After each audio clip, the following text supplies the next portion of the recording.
Bienvenue dans Pour toutes ces bonnes raisons, le podcast qui explore le merchandising avec expertise. Vous vous êtes déjà demandé comment le merchandising peut devenir un véritable levier de performance pour votre marque, vos produits, votre point de vente ? Ici, je vous propose de répondre à toutes ces questions à travers un espace de partage et d'apprentissage où mon expertise et celle de mes invités viennent enrichir votre pratique quotidienne. Je suis Adrien Bernard, ancien directeur merchandising et fondateur d'AB Merchandising. Ensemble, nous allons décrypter les tendances, stratégies et les outils qui permettent de créer des linéaires performants et des expériences clients réussies. Et n'oubliez pas, abonnez-vous pour ne manquer aucun épisode et surtout, retrouvons-nous sur LinkedIn et Instagram pour continuer ces discussions. En tout cas, Sébastien, merci beaucoup de ta venue dans le podcast pour toutes ces bonnes raisons. Voilà, je suis extrêmement ravi de t'accueillir autour du micro et de parler pour changer de merchandising. Voilà, donc j'aimerais aborder plein de choses avec toi, notamment voilà comment on travaille des stratégies merch performantes, mais comment aussi on les adapte sur différents circuits. Avant d'en dire un petit peu plus, j'aimerais aussi te laisser la parole et que tu puisses du coup te présenter et nous partager aux éditeurs ton parcours. Eh bien, je m'appelle Sébastien Tourné. J'ai la chance de diriger l'agence Cross qui existe depuis 1994, qui est la plus ancienne société de conseil en merchandising en France. Qui a été créé du coup par un des premiers consultants dans ce métier. Et moi, je suis rentré dans cette entreprise en 2003 comme responsable du développement, comme consultant. Je connaissais pas ce métier de consultant merch et puis j'y ai pris goût, j'y ai pris un plaisir fou. Ça m'a permis de traverser le monde entier, d'aborder tous les sujets possibles et imaginables dans tous les circuits de distribution. Et j'y prends tellement de plaisir que j'ai repris cette boîte en 2015 pour devenir l'agence Cross et puis la transformer et essayer de la pérenniser le plus longtemps possible. Mais avant ça, évidemment, j'ai commencé comme tout le monde. J'ai fait une école de commerce, j'ai rencontré des gens qui m'ont fait bosser dans la distribution. Je faisais des animations commerciales en supermarché, puis j'ai recruté des animateurs commerciaux. Et puis ensuite, j'ai été commercial en grande distribution. J'ai vendu du café et du chocolat et j'ai découvert le merch en mettant les mains dedans. Et j'y ai pris un plaisir fou encore une fois et j'étais plutôt performant. Donc ensuite j'ai été formateur terrain, tout ça toujours dans le merch. Et puis il fallait évoluer et du coup j'ai eu une opportunité et je suis allé monter un service merchandising. Donc j'étais sur le terrain dans le sud et je suis parti en Alsace monter un service merchandising de A à Z qui n'existait pas. Avec la démarche merch, avec les outils, avec les planos, avec le logiciel, avec tous les outils pour la force de vente, travailler avec le marketing. J'ai tout inventé alors que ça aurait pu être déjà structuré. Et puis je me suis rendu compte qu'on pouvait faire des tonnes de choses en merchandising, que c'était pas limité à ce que je savais. Et puis un jour, je suis allé aux journées annuelles du merchandising de l'IFM. Ça, c'était en 2002. En 2002, j'arrive comme petit responsable merchandising avec ma cravate dans ces grandes journées. Et puis, je vois une conférence avec deux messieurs qui parlent de conseils en merch et de plein de choses. Et je suis allé les voir et je me dis, mais comment on devient consultant merch ? Ils m'ont dit, ça tombe bien, on recrute. Et 3 semaines plus tard, c'était fait. Et je quittais l'Alsace pour venir en région parisienne devenir consultant merch. Ok. Voilà, et ça s'arrête pas. C'était il y a 22 ans. Excellent. Ah oui, ça a été hyper rapide, du coup, comme entretien. Oui, ouais, ça a été vite fait. Après, on est passé par leur cabinet de recrutement, hein, mais en fait, ça s'est fait là, comme ça, à l'IFM. Ok, écoute, incroyable. Donc plein de choses à voir avec toi. Merci pour la présentation. Alors 3 parties en tout cas qu'on va aborder ensemble. Voilà, plutôt la vision d'ensemble du merch, des leviers, les enjeux. Une deuxième partie plutôt comment on passe du concept à l'opérationnel. Là, on viendra en tout cas rentrer dans des notions d'exécution. Et puis voilà, une troisième partie pour aller plus loin. Pour lancer en tout cas notre échange, j'aimerais te poser une question qu'on m'a posée du coup il y a pas si longtemps que ça et j'avoue que je l'ai pas trouvé si simple que ça. Si je devais te demander, Sébastien, pour toi, ta définition du merch en 2025, ça serait quoi ? Alors, en 2025, comme en 2020, comme en 2008, comme en 1972, et comme je pense en l'an 3 avant Jésus-Christ, ma définition du merge, c'est des techniques, c'est un ensemble de techniques qui facilitent la rencontre entre les shoppers et les offres dans les lieux de vente physiques. Et donc, cette définition, pour moi, elle n'a pas changé depuis que les Phéniciens ont installé leurs premiers étals sur les ports de la Méditerranée, et elle n'est pas prête de s'arrêter. Ok. Et c'est quoi les évolutions un peu majeures ou du moins les grandes tendances que tu vois apparaître depuis ces dernières années? Alors, contrairement à ce que pensent plein de gens, en fait, je trouve que le merchandising n'a pas évolué. Du tout. Ce sont les comportements des shoppers qui ont évolué et les technologies pour y répondre. En fait, c'est comme une sorte de grande machine avec des rouages, et cette machine ne change pas tant que ça. C'est ce que l'on met dedans qui change. C'est-à-dire, en fait, ça réagit à des lois universelles d'adaptation au comportement des humains. Mais les techniques merchandising en elles-mêmes, elles changent pas.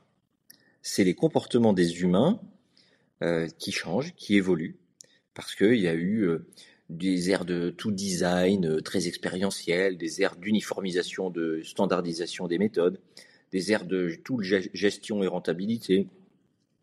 Ensuite, il y a eu l'ère du digital in-store. Il y a quelques années encore, tout le monde voulait mettre des écrans partout. Puis on est revenu en arrière. Et l'ère du zéro personnel en ce moment. Alors il ne faut pas de personnel dans les magasins. Puis maintenant, c'est l'ère de l'IA, de la data. Mais au final, quelles que soient ces ères, ces évolutions, ces changements, on se retrouve quand même, une fois sur deux, avec des rayons qui ne sont pas remplis, des PLV au mauvais endroit, des organisations de parcours qui sont faits un peu au feeling. Et le merchandising, il ne change pas. Il y a des règles universelles. Vous pouvez essayer de faire tout ce que vous voulez. Si on n'utilise pas les bonnes règles pour influencer positivement les comportements des gens, pour les satisfaire, pour les écouter, pour les accompagner, ben on se trompe. Maintenant, il y a plein d'outils pour le faire. Et en ce moment, ce qui évolue mieux, c'est la maîtrise des datas et de la personnalisation, de la clusterisation. C'est-à-dire que on est en train de repasser d'une ère de tout standard où j'ai une seule consommatrice qui est toujours la même, que j'ai bien ciblée et je fais en sorte de lui envoyer toujours le même message partout. De la même façon, on est en train de changer, on est en train de personnaliser, on se rend bien compte qu'il y a plein de consos différents, qu'il y a une vraie fragmentation, des vraies attentes, et puis géographiquement, à 2 kilomètres d'écart, on n'a pas forcément les mêmes attentes dans la même enseigne. On a plusieurs formats. Et donc on revient vers du vrai géo-merchandising, qui a plein de noms différents, mais on est obligé d'être de plus en plus proche de nos différents consos dans le même magasin à différents moments de la journée. Et ça, pour être plus précis, eh ben, la data, elle va aider à personnaliser correctement. Mais ce qui évolue le moins bien, c'est l'expertise humaine. En fait, on est en train de perdre de l'expertise merchandising sur tous ces métiers. Plus on se rapproche du terrain, plus on la perd. Et c'est paradoxal parce que avant, on formait beaucoup les gens sur ces métiers. Ces métiers, ils avaient une certaine valeur dans les entreprises. Et là maintenant, on a l'impression que les gens, ils y restent qu'un an ou deux, ce sont des jobs tampons entre deux. On a une vraie perte d'expertise dans les entreprises. Et comme on a beaucoup de turnover, y compris dans les magasins, les gens qui sont dans les magasins, ils sont de moins en moins experts de ce sujet, donc ils font un peu au feeling. Et le feeling, si le bon sens, ça marche, le bon sens, c'est pas toujours bien réparti.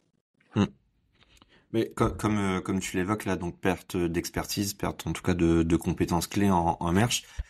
Concrètement, ça se traduit comment? Qu'est-ce que tu vois comme grands écueils, comme grandes erreurs en tout cas, ou erreurs récurrentes quand tu mets le nez un peu dans différents concepts ou enseignes? Bah, en fait, c'est le copier-coller, le yaka faucon qui est une erreur.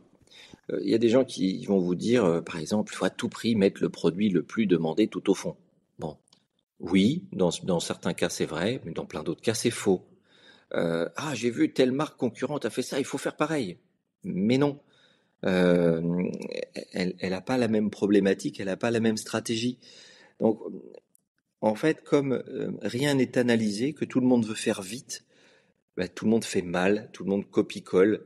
On a l'impression que comme mon voisin a pris tel médicament à la pharmacie parce qu'il avait mal au crâne, alors le même médicament va me soulager parce que j'ai mal au crâne. Nous n'avons pas mal au crâne pour les mêmes raisons. Nous n'avons pas le même corps, le même âge, les mêmes conditions de vie. Il paraît logique qu'on ne prenne pas le même médicament. Eh bien, en merchandising, on a l'impression que le copier-coller, ça va fonctionner. Et ça ne marche pas. Du coup, à l'inverse, c'est quoi les facteurs de réussite? Enfin, c'est quoi les bons leviers pour poser, en tout cas, une bonne stratégie merch? Alors, quand on parle de stratégie merch, et non pas uniquement de solution, stratégie, ça veut dire monter d'un cran. Une stratégie merchandising, c'est pas un objectif en soi. C'est un moyen au service d'une stratégie marketing et commerciale.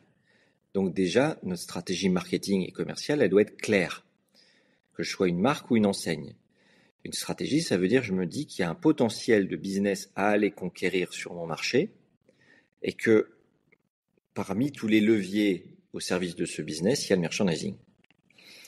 Et donc, je veux devoir déjà savoir quels sont les indicateurs performance qu'on veut faire progresser. Est-ce que je veux créer de la valeur, du volume, du flux, de la conquête, de la pénétration, de la fréquence. Il y a énormément d'indicateurs.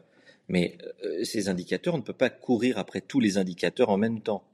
On ne va pas changer en se disant peut-être que ça va marcher. Non, il faut bien savoir qu'est-ce que je peux gagner. Dans certains cas, le merchandising peut faire progresser 5% de chiffre d'affaires. Dans certains cas, il peut faire progresser 50% de chiffre d'affaires. Je ne vais pas y mettre les mêmes moyens et la même énergie en fonction de ce que j'identifie comme potentiel. Donc déjà, ce sujet-là, c'est ça qu'il faut faire travailler.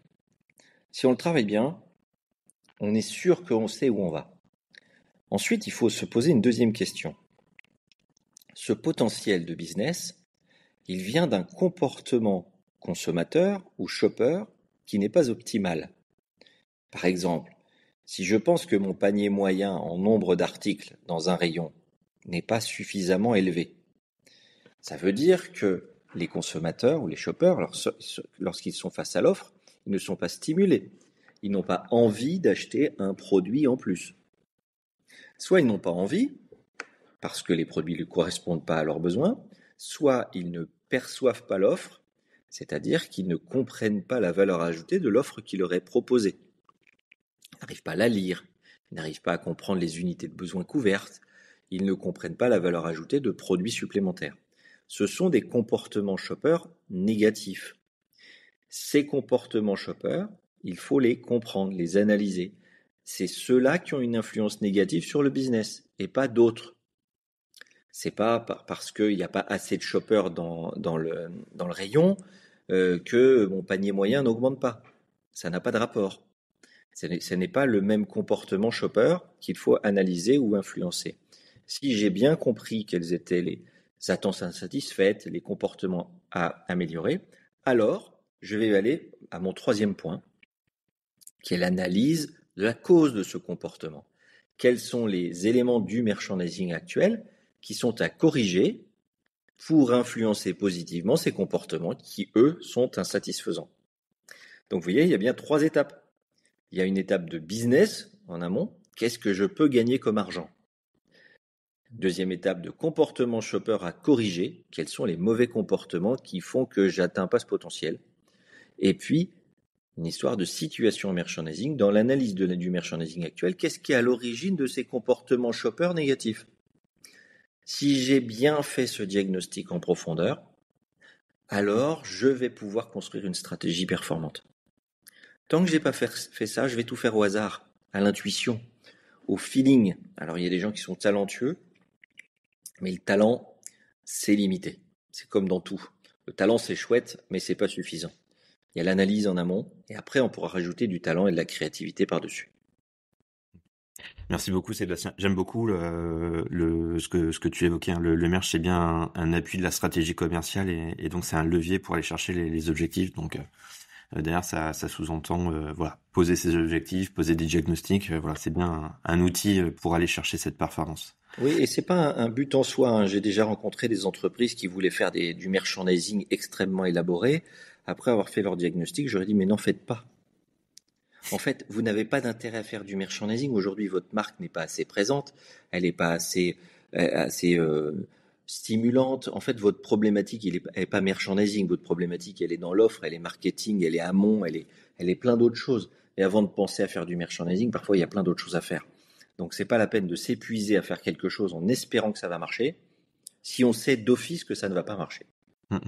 C'est vrai qu'on rentre, enfin en tout cas moi j'ai souvent eu des clients voilà qui rentraient par le visuel et donc par le merchandising pour dire bah voilà ça va être la solution ultime à tous mes problèmes. En effet, tu avais bien une cause racine qui était très en amont. Ouais. En tout cas autre et un peu éloigné que un sujet merch.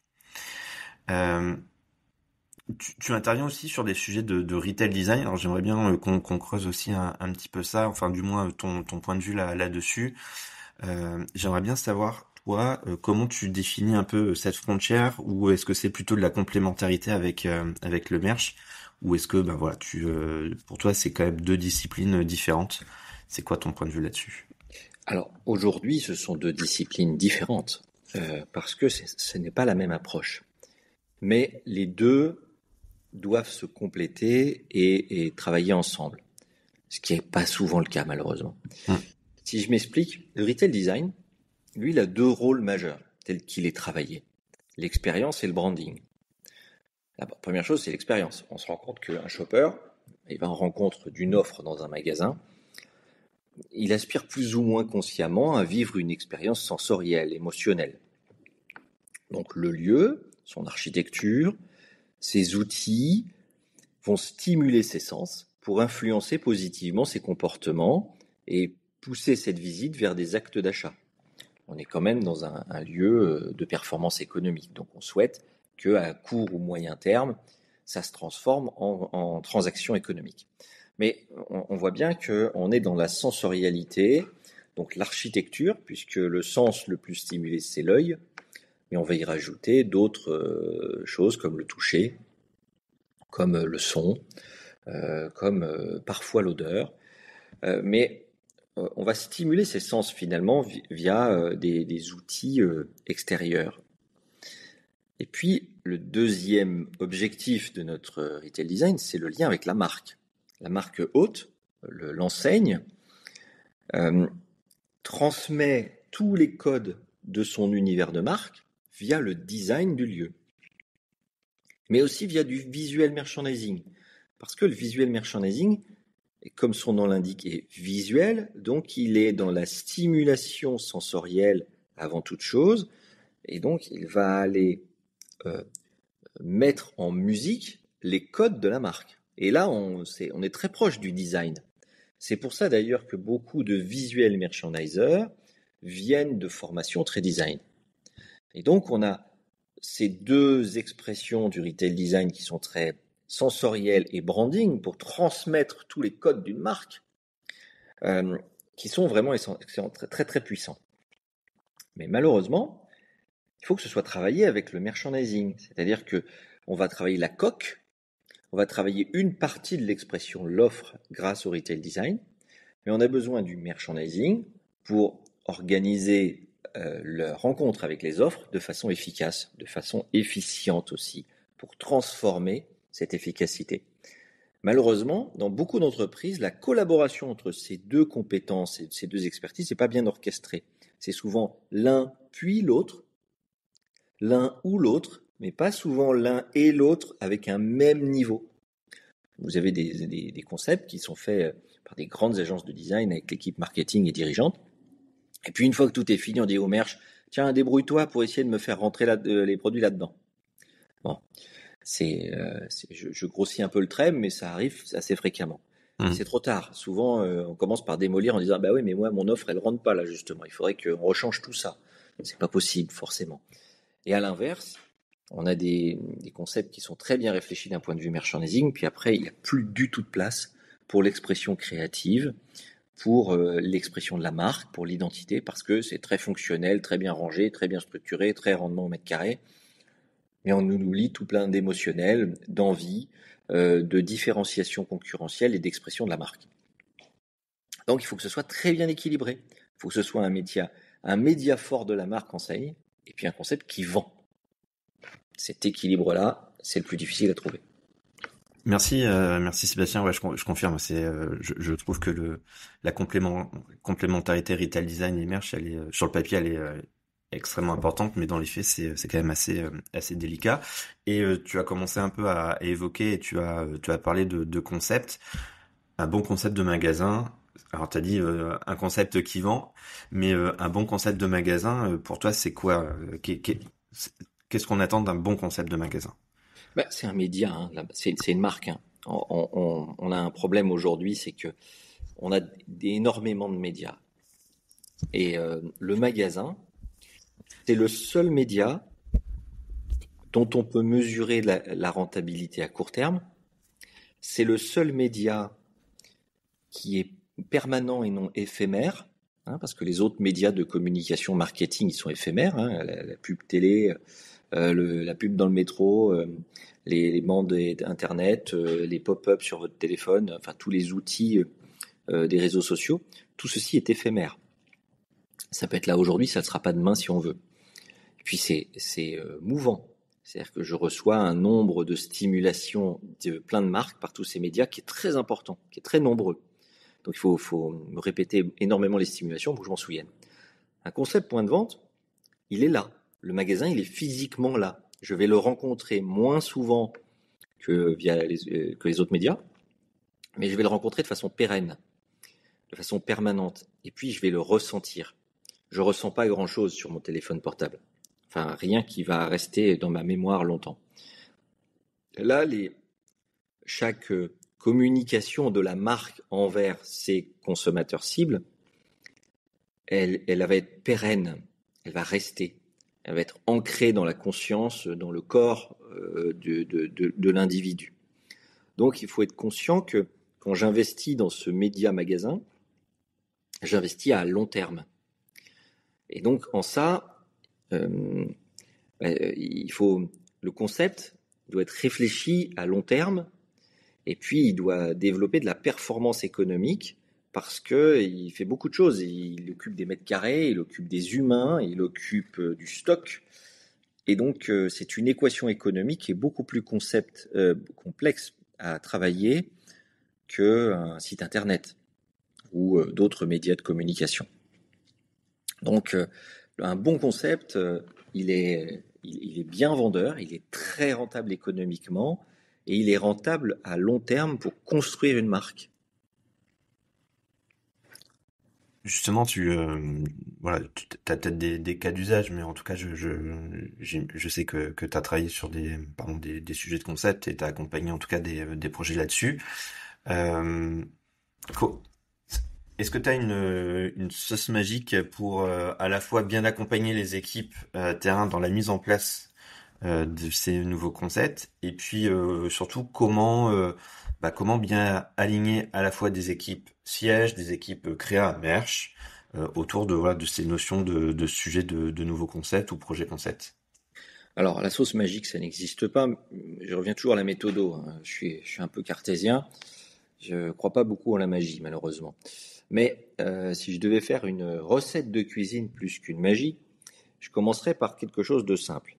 Toujours remonter à la stratégie. C'est quoi la promesse de l'enseigne envers ses clients? Une promesse, ça s'appelle une stratégie de marque. Hein. Pourquoi j'existe? Pourquoi demain, si je disparaissais, les gens s'en rendraient compte? Aujourd'hui, on voit bien qu'il y a des tonnes d'enseignes qui disparaissent. Les gens, les consommateurs s'en rendent-ils tous compte? Est-ce que ça leur manque fortement? Il y en a certaines, non. Ça veut dire qu'il manquait une vraie promesse d'enseigne. J'avais de l'offre, mais pas une promesse forte, pas une différenciation. Donc, un concept, il doit commencer par incarner une promesse d'enseigne. Dire quelque chose et créer une relation. Me différencier de la concurrence. Je vais dans cette enseigne-là, je me rends compte du début à la fin que je ne suis pas chez un autre. Donc ça, c'est important. Deuxième sujet, c'est une stratégie business.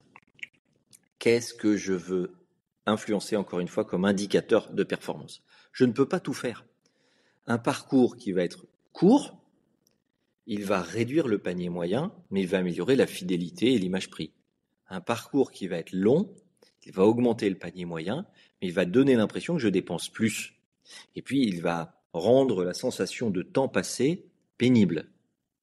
Donc, déjà choisir mon circuit, mon parcours, mon concept de libre service total, assisté, avoir beaucoup de densité ou de facilité de circulation et peu d'offres, tout ça, ça a un sens.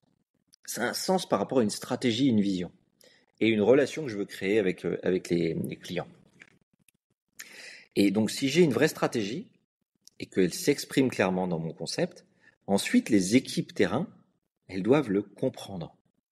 Elles doivent comprendre que les gens de terrain, ils doivent comprendre ce que l'on veut faire. Ils doivent l'incarner aussi. Et ça, c'est une difficulté dans le commerce aujourd'hui. C'est que la performance d'un commerce, elle dépend toujours de l'implication des femmes et des hommes de terrain. Et c'est leur outil de travail, le concept. S'ils n'en comprennent pas le sens, s'ils n'ont pas confiance dans la vision, alors ils vont l'adapter à leur sauce. Et ils n'ont pas toujours les outils pour l'adapter. Ils n'ont pas la compréhension, la connaissance, la formation, les techniques pour pouvoir adapter le concept, son merchandising, l'organisation de l'offre au quotidien, en fonction de leur zone de chalandise, des performances. Ici, je vends plus de ci, demain, je vends plus de ça. Tout ça, toute cette adaptation totale et permanente, cette intelligence commerçante qui fait que d'ailleurs les réseaux d'indépendants sont souvent plus performants que les intégrés. C'est aussi parce qu'il y a des commerçants locaux qui s'adaptent. Eh bien, un concept, il doit être porté. Donc, un concept qui réussit, c'est un concept qui a prévu les leviers d'adaptation locale et qui va les maîtriser. Qui dit pas, OK, mes équipes vont improviser s'il y a besoin d'adapter. Non. Les équipes pourront adapter ceci et cela et ceci et cela en fonction de tel ou tel paramètre. Je leur laisse matière à s'adapter, mais je maîtrise leur adaptation. Donc je n'impose pas tout, je contrôle, j'encadre l'adaptation.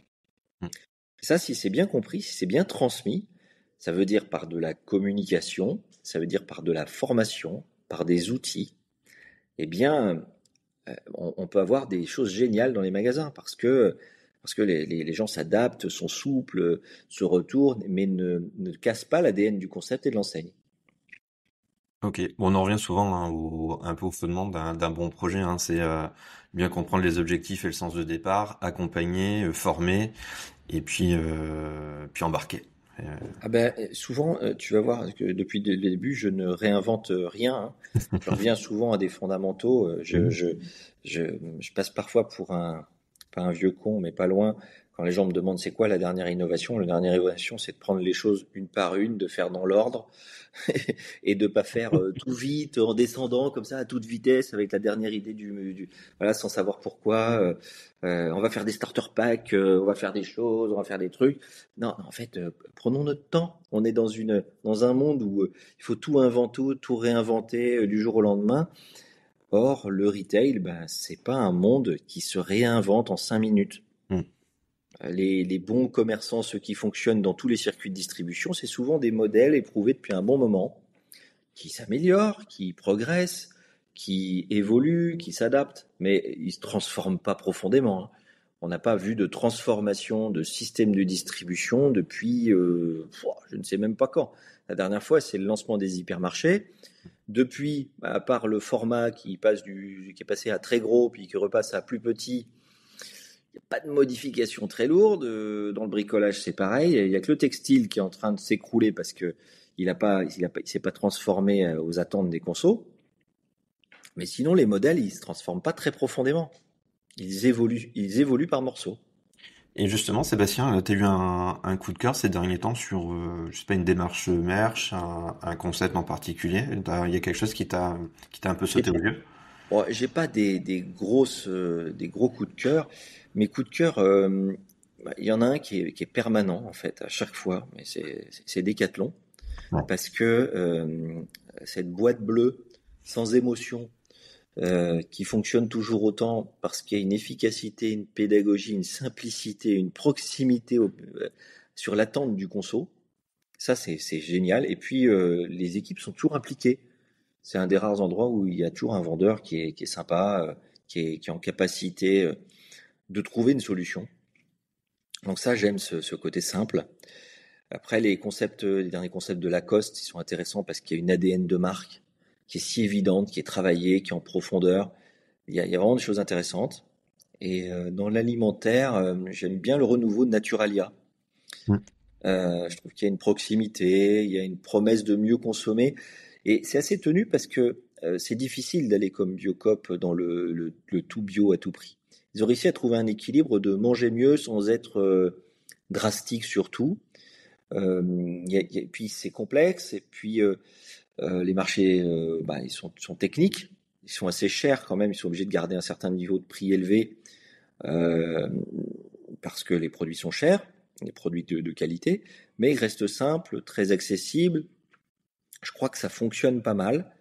Il y a une concurrence à chaque fois qui est très intense parce qu'ils sont dans des zones urbaines denses. Je trouve que ça évolue bien et ils ont bien tenu le coup face au marché du bio qui s'est un peu écroulé et puis qui est repris. Mais bon, je trouve que c'est un joli concept et ça fait pas des waouh dans la presse tout ça, mais je trouve que ça fonctionne. Ok.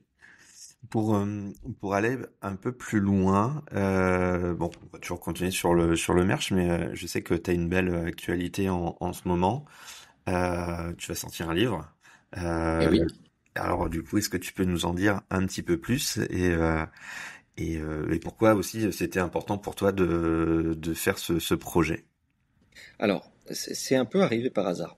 Il se trouve que ce livre, Pratique du merchandising, a déjà eu pas mal d'éditions, mais la dernière, elle datait de 2013.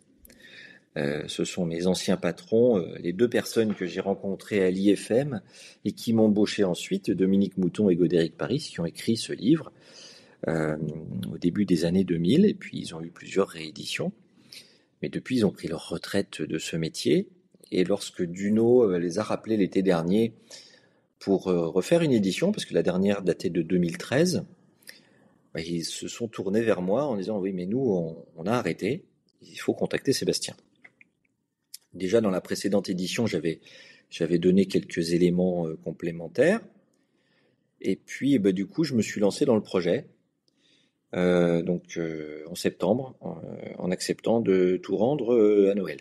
Donc je me suis rendu compte un petit peu tard que c'était court, mais Tu parlais de prendre le temps, hein, d'habitude, hein. il y avait un petit challenge. Il y a un petit challenge. Moi, j'aime bien les choses un peu complexes parfois. Donc, et surtout que, en plus, j'ai dû tout refondre parce que je me suis dit qu'il fallait d'abord simplifier beaucoup de choses. À l'intérieur de ce livre, il y a beaucoup de choses très techniques qui sont des calculs un peu complexes, etc. Mais ces calculs aujourd'hui sont beaucoup traités par l'informatique et les humains dans ces fonctions merchandising n'ont plus l'occasion de les utiliser. Donc je me suis dit qu'il fallait les remplacer et puis je me suis mis à la place des lecteurs d'aujourd'hui qui lisent vite, qui lisent peu, qui ont l'habitude des médias rapides. Donc je me suis dit qu'il fallait alléger un peu la lisibilité de l'offre, justement, du bouquin, et aller sur des techniques un peu complémentaires. Donc on parle un peu plus de stratégie, on parle aussi de visual merchandising. Il y avait un gros chapitre qui manquait dans ce domaine, parce que c'est pas un livre qui doit être dédié uniquement à la grande distribution. Donc j'ai élargi les exemples au bricolage, à la pharmacie, au textile, à la mode, au B2B aussi, parce que le merchandising, il s'applique partout. Et c'est des méthodes concrètes, c'est du vocabulaire. Et je me suis rendu compte qu'il y a beaucoup de gens dans les fonctions merch, en fait, qui n'ont pas eu de formation, qui n'ont pas de méthode. Ils sont là parce que ils ont le feeling, ils ont le talent, ils aiment ça, ils ont la passion, ils ont du plaisir. Mais après, autour d'eux, c'est des non-experts dans leur métier. Et donc, je me suis dit qu'il fallait structurer, donner des cadres, des méthodes. Comme je forme beaucoup de gens depuis des années, je me rends compte qu'il y a beaucoup de gens qui, en fait, à l'intérieur d'eux, ils savent comment il faut faire, mais ils savent pas comment le structurer, le formaliser, et qu'il fallait théoriser toutes ces bonnes pratiques. Et donc ça m'a plu. Et puis j'ai contacté plein d'experts en poste, des gens dans des grandes entreprises, pour qu'ils m'amènent des témoignages, des exemples, des expériences. Et donc, au fur et à mesure de chaque chapitre, à chaque fois, il y a des témoignages de professionnels qui ont bien voulu jouer le jeu d'apporter leur input récent. Bon, bah, top. Donc là, on est le 10 juin. La date de sortie est prévue pour Le 25 juin. 25 juin. Ok. Donc, Le 25 juin, c'est déjà en précommande, si je veux faire ma pub, à la Fnac, dans toutes les bonnes boulangeries du coin. ok. Ouais. Donc après, tu seras en dédicace dans tous les points. Je ne crois pas qu'il y ait une tournée nationale des Fnac qui soit prévue, mais voilà, malheureusement, on n'est pas dans du Lévis, mais Ça, c'est on pas à peut. lire sur la plage forcément, mais ça peut être intéressant. C'est plus une bible de travail qu'un objet de lecture de plage.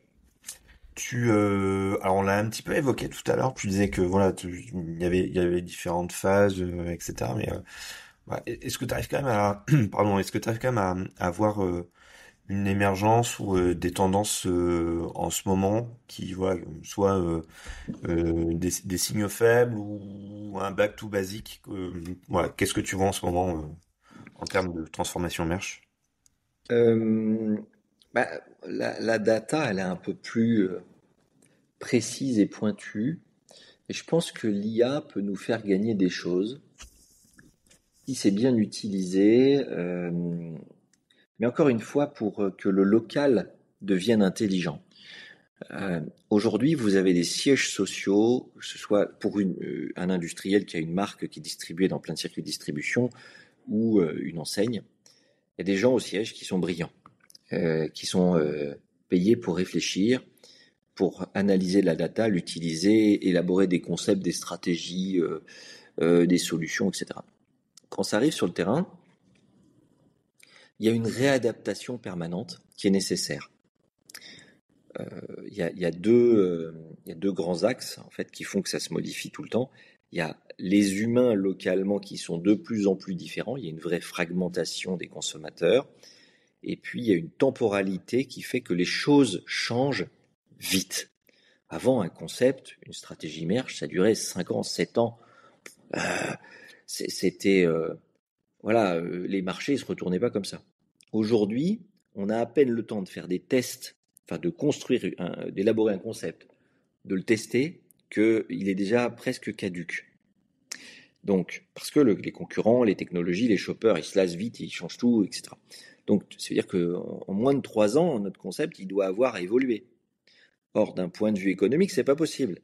Donc, ça veut dire qu'il faut penser, il faut que les concepts, les stratégies mergent, elles soient pensées comme un coup à plusieurs bandes et qu'on se dise déjà, au moment où je vais tester, je dois déjà en train d'avoir prévu l'étape d'après. Donc ça veut dire que les gens qui vont le déployer, les gens qui vont le suivre, les gens qui vont l'entretenir, il faut qu'ils soient en capacité de faire eux-mêmes ces évolutions. Et donc, l'IA va nous permettre de générer de la data, des éléments qui vont leur permettre de prendre des décisions de façon précise, et ça doit s'anticiper. Et donc, ça va être la nouvelle tendance va être d'essayer d'anticiper quels changements seront nécessaires à peine le concept sera-t-il sur le terrain, pour prévoir quelle matière première, quelle data je dois fournir à mes équipes pour qu'elles soient capables de comprendre, de recevoir des insights et de faire les évolutions par elles-mêmes. Et si tu devais donner un conseil à des merchandisers, disant, bah voilà, par rapport à votre profil, vous devez aller chercher cette compétence un peu particulière ou appuyer plus là-dessus, ça serait laquelle? Euh, je vais retourner la question. En fait, le problème, c'est qu'il y a plein de merchandisers différents. Il y a plein de profils différents. Alors déjà, ce mot merchandiser, il me pose toujours un problème parce que il y a des gens qui font du merchandising, il y en a qui le réfléchissent à un niveau stratégique, il y en a qui créent des solutions, il y en a qui sont des chefs de projet qui pilotent l'exécution des solutions et de les mises en place, puis il y en a qui le revendent sur le terrain, il y en a qui l'implantent sur le terrain, il y en a qui l'entretiennent. Donc c'est une chaîne, hein, cette grande famille. Et sur chaque niveau, bah forcément, on n'a pas les mêmes choses à faire. Et dans chaque cas, on doit toujours avoir ces deux cerveaux, un cerveau très analytique, structuré, et un très créatif et sensoriel. Donc, je dirais à chaque fois, posez-vous la question du shopper ou des shoppers, qu'est-ce qu'ils ressentent? Quand vous savez pas, posez-vous la question, mettez-vous à la place des gens. Et quelqu'un qui vient dans votre offre, que ce soit une marque ou une enseigne, qu'est-ce qu'il voit? Qu'est-ce qu'il comprend? Il n'est pas comme vous. Il connaît pas le marché comme vous. Il n'a pas ses habitudes comme vous. Essayez toujours d'être naïf, en fait, de revenir à ce sujet-là. Parce que les plus grands concepts, les élaborations de choses complexes, au bout d'un moment, les usines à gaz, ben, on a la tête dans le guidon et on voit plus que comme avant. Alors que finalement, peut-être la solution, il faut revenir au simple. Et le simple, c'est les gens naïfs. Donc soyez naïfs un peu plus, peut-être. Ok. Très bon conseil, Sébastien. On Un arrive peu bisounours, peut-être, Ouais. mais Bon. j'y crois. Bon, bah, très clair. On arrive à la fin de cet épisode, Sébastien. Est-ce que je peux te laisser un peu le mot de la fin? Voilà, si tu voulais voilà, poser la conclusion, résumer, ou peut-être nous partager un dernier élément, ça serait quoi? J'avais pas prévu de finir comme ça, mais je vais essayer de parler de passion et de plaisir parce qu'en fait, le merchandising, ce qui est très intéressant dedans, c'est que c'est une des rares techniques du marketing dont on voit les effets immédiatement et qui commence dans le cerveau et qui finit avec des bras. Et je trouve que la passion et la sensation de plaisir, elle est là. C'est-à-dire que je peux élaborer des concepts intellectuels très puissants qui vont être basés sur des calculs techniques, vraiment des réflexions complexes. Mais à la fin, ça va se terminer à genoux dans un magasin, en train de remplir une étagère, de mettre une étiquette. Et il y a des humains qui vont venir le prendre pour le mettre dans un caddie, ou dans un sac, ou euh, dans, dans n'importe quel contenant, pour le ramener chez eux. Et donc ça, il faut toujours se projeter à ça, et je trouve que c'est passionnant parce que ça accompagne la consommation. Et puis on peut le flécher. Avant, on faisait ça pour surconsommer. Demain, on peut faire ça pour consommer plus sainement. On peut aussi avoir une stratégie merchandising qui pousse les gens à acheter des produits qui sont meilleurs pour eux, pour leur santé, pour la planète. On peut concevoir des concepts, des solutions avec moins de consommation de CO2. On peut faire énormément de choses sans produire de la matière supplémentaire. On peut aussi utiliser la data de façon intelligente pour pas forcément faire tourner des serveurs à fond pour rien. La surtechnologie, la surproduction, c'est pas obligé. Quand on fait du merchandising, on peut aussi penser responsabilité. Donc je pense qu'il faut à la fois chercher du plaisir dans ce qu'on fait, puis y trouver du sens. Et je pense que c'est un métier dans lequel on peut trouver tout ça, et il y a beaucoup de boulot à aller chercher là-dedans pour tous ceux qui cherchent leur voie, leur métier.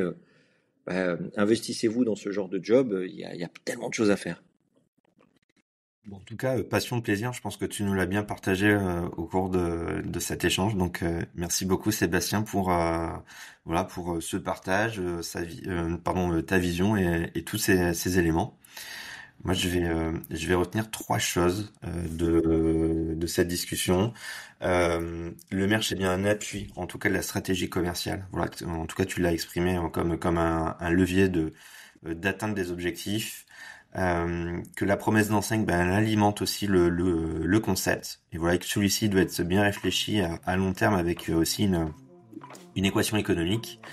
Et pour finir, que le retail design et le merch, ce sont quand même des langages qui sont différents, mais avec une vraie complémentarité pour appuyer marque, concept et performance. Sébastien, je te remercie beaucoup pour les échanges.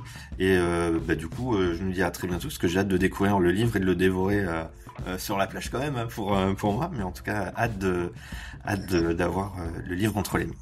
Eh bien, écoute, il faut que tu m'envoies ton adresse dès qu'on aura raccroché et je te promets que tu en auras un parmi les premiers. Ça marche, merci beaucoup. Merci Adrien. À très bientôt. À bientôt. Je vous dis encore merci pour votre écoute et surtout à très bientôt pour un nouveau rendez-vous dans Pour toutes ces bonnes raisons. D'ici là, prenez soin de vous, prenez soin de vos linéaires et continuez à nourrir votre passion. Et je vous fais un petit rappel, chaque épisode sort un jeudi sur 2. Alors n'oubliez pas de vous abonner pour ne rien manquer des prochains épisodes.